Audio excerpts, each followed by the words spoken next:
Good evening and welcome to another episode of The Untold. Today we have a more creative episode. We have Ahmad Salmeen, who's a content creator and DIY artist. He also tends to recreate items out of ordinary things, which I find very fascinating. I love speaking to creative individuals because the way their mind works and the way that they see things in the world is never the way most people do. They'll take an ordinary item and turn it into something extraordinary. So I'm very curious to talk to him and find out how he chose this path, what led him to kind of upcycle things in the way that he does, as well as get into how he became into a content creator as well. So with that, stay tuned. Welcome back. Today I'm joined by Ahmad Salmeen. Ahmad, welcome to the show. Thank you so much. Thank you for having me. It's a pleasure to have you. So you're a content creator and an artist, which honestly sounds so fun. And I love when I speak to creatives because the way your minds work is always so unique, I think. I hope I can agree with this because it's something also subjective to people on how they see creativity. So some people see it in a way, the others see it in a different way. So hopefully I can fill that box, as they said, the creativity. Well, that is a good point. But let's take it all the way back to childhood. Okay. What were you like as a kid? Ooh. So actually, when I was young, the free time or the time that I love to play with things, it's not as a normal kid, I would say.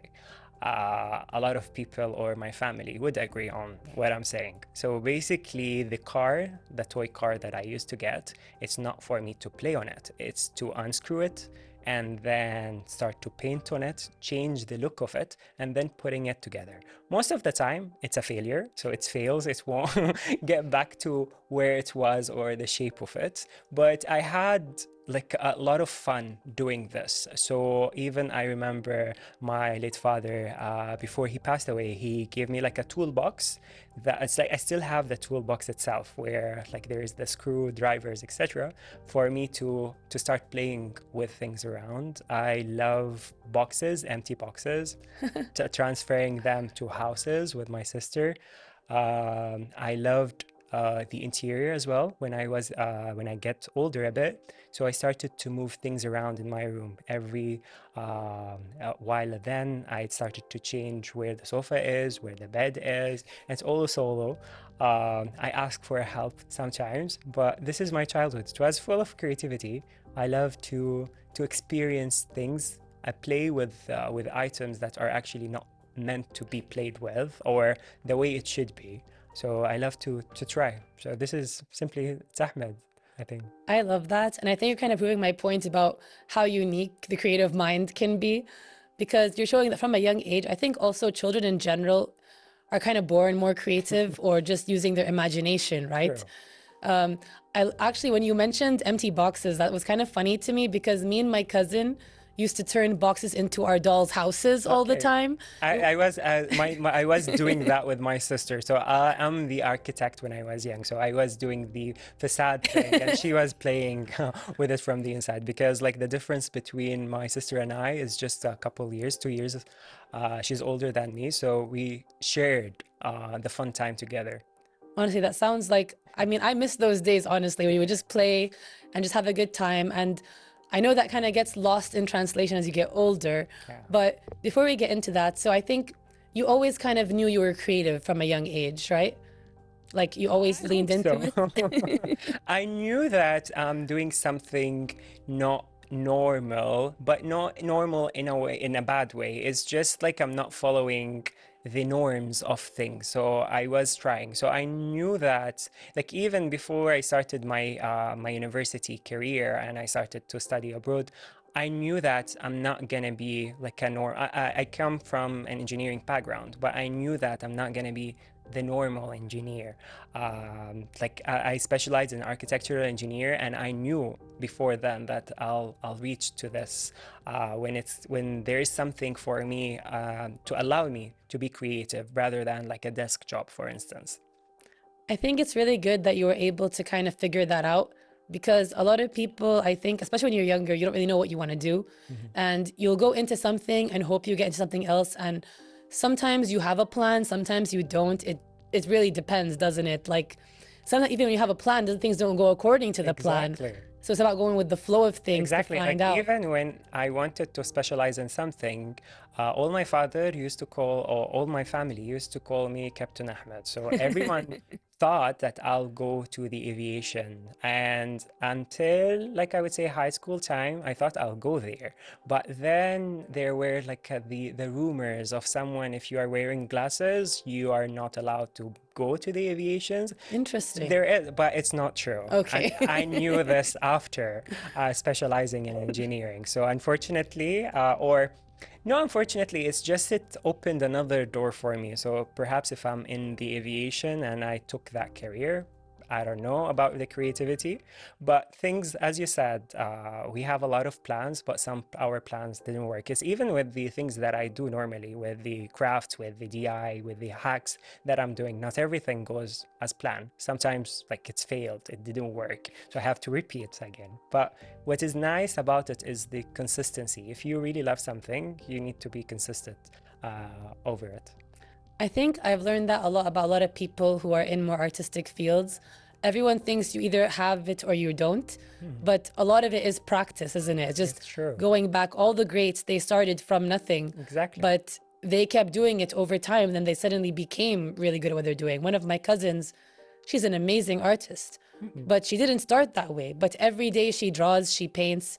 So now she's so detailed, but it's because she kept practicing and she was consistent with it. Exactly, I do agree. It's also like the reason why I love to practice and to keep consistent with anything that I'm doing or keep learning, it's because it's unleashing things. So until recent time, I brought myself a 3D printer. I didn't have a 3D printer, but how can I tell you that the sky is the limit, as they say now, with the things that I'm printing? I used to have like the CNC machine. I was doing things with wood, but when I started to, when I bought the 3D machine, I started doing things that I haven't thought about it, and like testing, practicing with things, putting them together. Like I'm now on the era of doing like side lamps. So I started to create shapes that I haven't seen them in the market. So it's practice. How many failed projects I have at home? There is a tons of them, but it's the fun of it. Like sometimes when you go at work, you are in a stress mode sometimes with a lot of work. But my free time, the way that my mind wanna unleash this creativity is becoming now with the 3D printer. So consistency and how can I say it? Keen to learn and keep practicing. It's important. So what kind of inspired you to go into more art and DIY stuff in general? There is, how can I say it? I feel like because since I was young, I started doing this. So it was naturally, I feel it's within me. However, I love to turn, as I was saying, I love to turn things differently, like either to paint it, either to give it another look. I'm more into sustainability and into recycling, etc. So I love to give another purpose to the item. Sometimes I see an item and I feel like there is a possibility of turning it, either changing the fabric, adding a fabric, changing the color, or even its purpose. So I had one of the items that I have at home, it was like a floor lamp, and until recent time I felt like خلاص يعني it's done, so I need to repurpose it, and I repurpose it to a plant pot. No So way. I just like turns it upside down, remove the rod, and it's a pot. So because I love the shape of it, so I didn't want to throw it away and I didn't want to touch it. I want to keep how it looks like, and it's just simple, it turns. So turning things can to me there within me. And then when we started getting into more of the social network, you started seeing what the Western people and what the other world are doing with the hacks. So a lot of inspiration to me came also about the ideas from social media, which helped us. But other than this, before is just like acrylic paint, putting it on some a project and turning it to something else. That sounds so fun. It is. And honestly, I would never think of turning a floor lamp into a plant pot. Yeah. In my brain, those two things are not connected at all. So it's really cool that you're able to look at this and then kind of find a new purpose for it. Exactly. And it's challenging sometimes because even if you, for instance, if I'm looking at that floor lamp, I feel like, okay, how can I turn that? If the initiative for me to do it is on my imagination, it's something perhaps like an amazing or a wow a result. But sometimes the imagination, when it comes to the execution, it fails. And I had a lot of failures, honestly, as I was saying about the failures. There is a lot of inspiration that I wanted to turn something to other, and it didn't turn to the way, but I kept improving it. Like one of the projects that I worked on was like a side table that the trend was they turned it into a mirror. So it becomes like a cube mirror. And this project, literally, I kept editing it multiple times, like around 4 times. So the first time I installed the mirror, and then I found that there is a gap on the mirror. So I started to add some wooden frame to it just to cover it. And then the audience and the people on the social media, they were like, you need to use silicone. And I was like, you know what? I'm gonna use a silicone. And until recently, since I bought the 3D machine, I was like, you know what? Let me remove the whole wooden thing and design it as what I saw. Because the issue is when it comes to the DIY and when you are getting inspiration from, like, let's say abroad, they use some material and items that we don't have.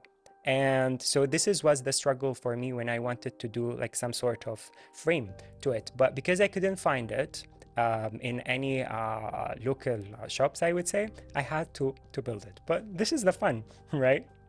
No, it is, because you got to make do, right? You have to, actually, it kind of forces you to be more creative because you have to figure out what you can do with what you have in front of you or what you can actually find versus just having everything handed to you in one shop, for instance. Exactly. And it's really cool also that you got inspiration from the people on social media who told you use silicone instead. I feel like a lot of people, they don't follow the advice of people who are their followers or other people. They're just focused on their own mindset. So it's really cool that you're able to take kind of inspiration from other people as well. Sometimes the idea that is being shared by the followers or the people from the social media network, it's to me, it's worth it. Some people, like, you can sense if they are experienced well. Like, I had a lot of challenging projects that I posted, and a lot of people helped me to get to the result. Like, also one of the project that I wanted is turning it's not a floor lamp, it's a side lamp, but it's like into a more of a zigzag holder to it. And the pipe that I used was like a more of electricity pipes, but it was so hard to bend it. So I had a lot of attempts to make it work until someone told me you need to heat it. So I tried to heat it and it was breaking, so it didn't work until someone else told me, but you know what, you need to put sand inside the pipe. Really? And I was like, really? Exactly. This is what happened. Like, sand? And I was like, okay, I'll go to the garden, I'll pick a couple of sands, filter it. And then I tried it, and it actually worked. Surprisingly, because of the physics and the behind heating the plastic along with the sand, it will like contain the temperature, so it will let you bend the plastic pipe without it breaking it. So when it's like settled to the room temperature, just release the sand and it's there. That is so interesting. Like, that's something I think I would never think about. Exactly, same. So it's amazing that people were able to give you the idea and it actually worked. Yeah. Before we go a bit more deeper into this kind of, way things work, we are going to take a very quick break, but that was so fascinating because never in my life would I think put sand. Like, wow, So stay tuned for after the break. And we're back from that short break. So we're just discussing some of your projects and how also social media and the people who follow you have helped inspire you, like using sand in that lamp, which honestly blew my mind because that's just not something I would think about. And I get that you probably have a lot of background because of architecture that helps you with your DIY and building things because it helps you understand the structure of things, right? But there's still so much to learn, isn't there? Sure. So I want to ask you, like, how did content creation become part of your journey as well? It's just a friend who suggested, Ahmed, you are doing what you are doing regardless of taking a phone. Why you don't take your phone, start recording, few editing, and post it. Let people see what you're doing. And I was like, you know what?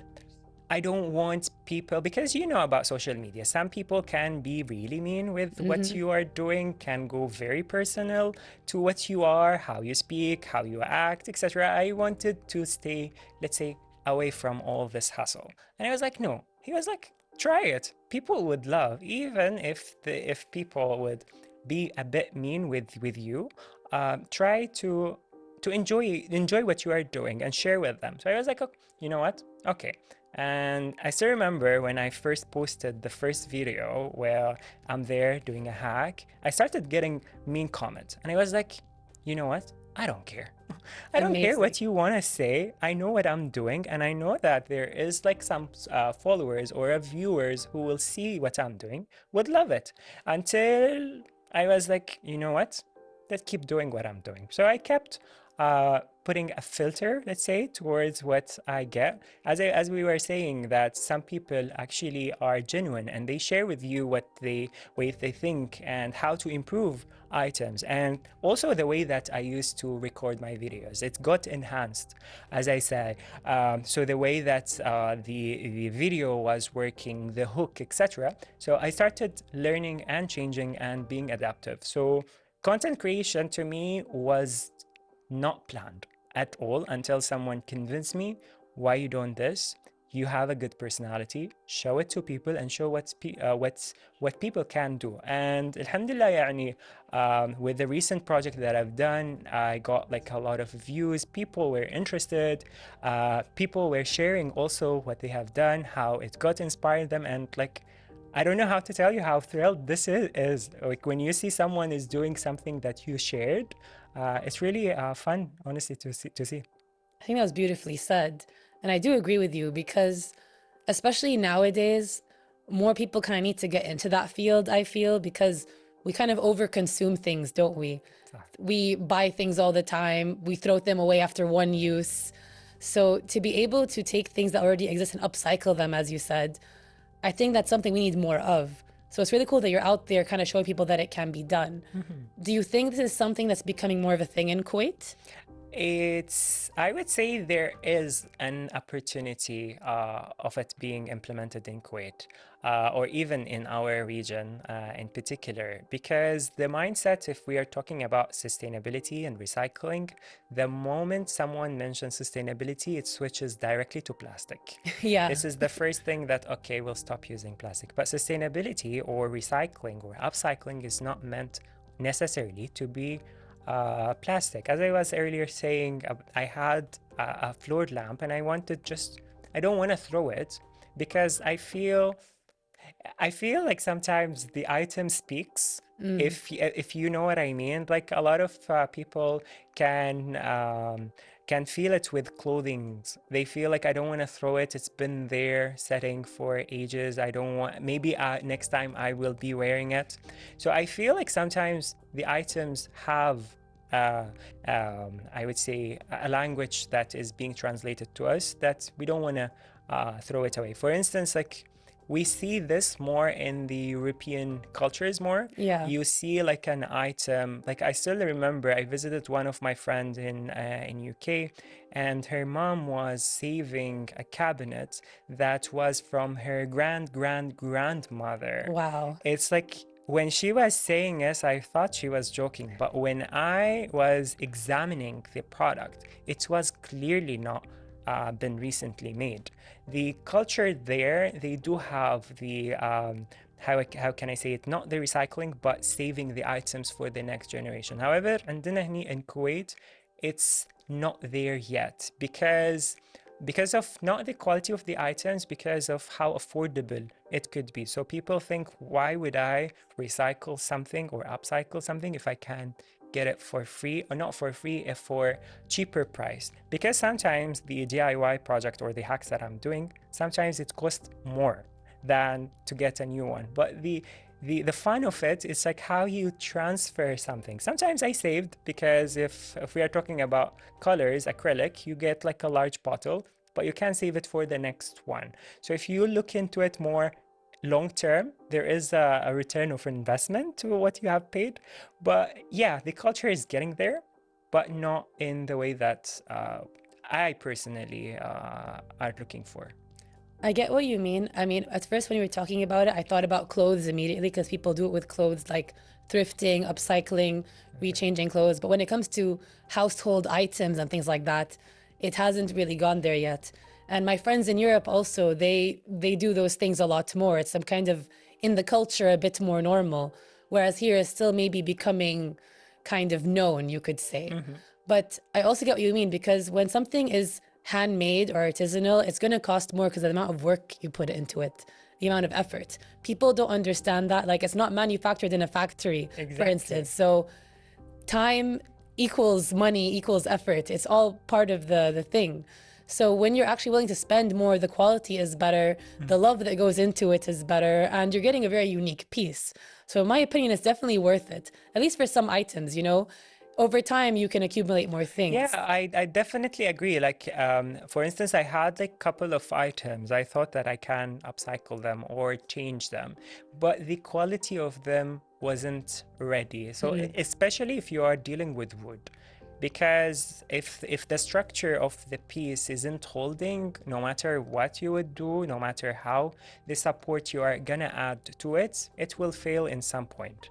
So to me, the first thing that I do normally when I'm picking the item, first of all, it's the history of it, like where it's made, is it special? And then I see if it actually can hold, if it can last longer than its age span. So I invest my time, because as you said, that it's not, people think if you are recording a reel or a video that is 30-40 seconds, it took you 30-40 seconds to do. They don't know that some project that I've been doing, it's like takes days to finish. It's not as easy as what the social media or the final result look like, because sometimes, as I said, I start working on something and it changed the path, it didn't work. Sometimes, like with the pipe itself, like I bought around, I think, 5 pipes that is 3 meters long. Okay. Just trying to do the shade that I was telling you about with the sand. Wow. It's because it kept failing, it kept bending, it didn't work, and it was like a hassle just going and coming back. And so every time I feel like this is the last one, and I keep going and coming back to the shop just to get an extra one. Yeah, I think that is the behind the scenes of social media. People don't realize how much time and how much effort the work actually takes. Like you said, it's not 30 seconds. It is way more than that. Do you find it difficult to kind of stay true to yourself on social media? Before, I would say yes. As I was telling you, that sometimes I was worried about how people will anticipate what I'm doing, because sometimes you do have a stigma regarding, like, for instance, interior design, because I go now I'm more into interior design. So people feel like interior design is specific to a gender, a specific gender. So they're not open to someone doing hacks, someone painting. The culture is changing. You can see, like, I have a lot of friends who is male, who is doing an amazing job, whether on hacks, interior design, and an artist as well. But the thing that regarding true to myself, as I was saying, I didn't want to fake it. I want to be who I am to everyone, whether they are watching us on the interview or no call me after the interview or even at work. I want to be who I am. I want to be exactly the way that I speak, the wear, etc. So at the beginning of the social media, it was a challenge to me. I felt like I want to be who I am, but on the same time, I want to try not to get bullies or comments, I would say. But that changed. it becomes to me normal. I'm true to myself, exactly the way that I talk, exactly the way also my items represent. So once I had a question like, are these items represent you? I feel like, of course, they represent me because some of the items that I'm doing, they are not for sale. And the reason why I'm doing the content creation is because I want people actually to do it. For instance, one of the cabinets that I did was I transferred a normal cabinet into more a Sado look. So I give it more of a Kuwaiti heritage one. And this is one of the most viewed, I would say, hacks that I did. And I got a lot of people saying, is it for sale? Would you do a commission on it? I was like, I will not, because if I would price it to you, it's going to be double what is being priced, because I have to put my time. Yeah. But the reason why I'm showing you the steps, step by step, how I painted, how then I started doing the pattern, is for you to try it. So yeah, every piece represents me, because I feel like I'm more me. Honestly, that's so cool. And it does make sense to me because it's all part of your creative self-expression, right? And at the end of the day, some of these are not for sale because they're art pieces that are for you. They're part of your soul almost, you could say. And I think it's really cool what you're doing and the way that you're doing it. And I love that you've stayed true to your authentic self. It is normal in the beginning to be like, oh no, haters, this, that. But over time, you develop the confidence, the skill. True. And I'm honestly very excited to see where you go with your next projects because it feels like it's so fresh and so fun. So just keep doing what you're doing. Thank you. Unfortunately, we have run out of time, but I had such an amazing time talking to you. Thank you so much. And yeah, I'm very excited to see what you do in the future. Thank you so much again for having me. And I honestly, I don't know what next is. Like, I know there is, as I said, there's a lot of side lamps, things I want to try, but I don't know if they will work. But here to practice, I feel. To practice, to trying, and Exactly. to your creativity. Exactly. May the spark keep going. Inshallah, ya Rab. Inshallah. Thank you so much. No, thank you. And with that, we are taking a quick break.